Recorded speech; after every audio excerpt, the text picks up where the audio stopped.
กราบสบายดีท่านผู้ชมมื้อนี้ทีมงานเฮาไปฮ้อนแห่เอาชายคือกระ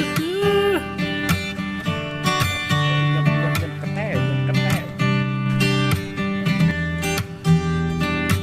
ประมาณกันกิโลได้ไม่โดน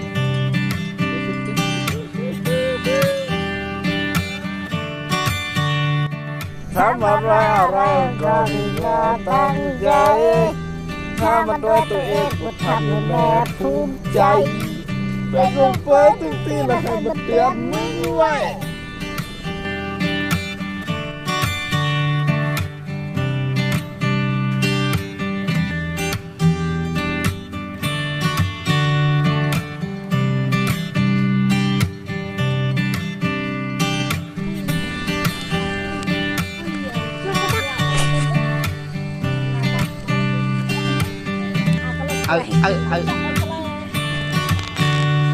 ผัก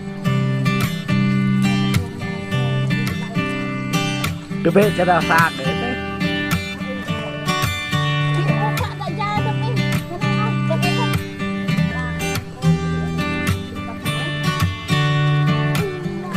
จับกัดยายสร้าง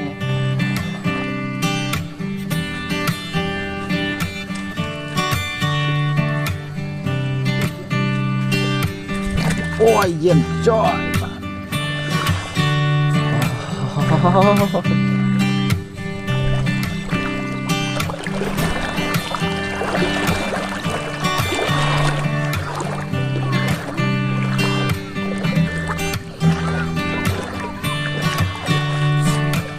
แล้วมันนี่เป็นทางตาก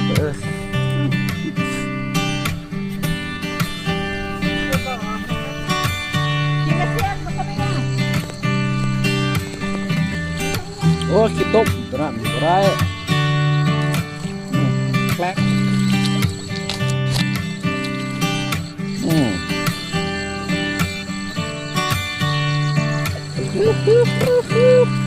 เสียครับเดินเลยมาหมูหอมเห็ด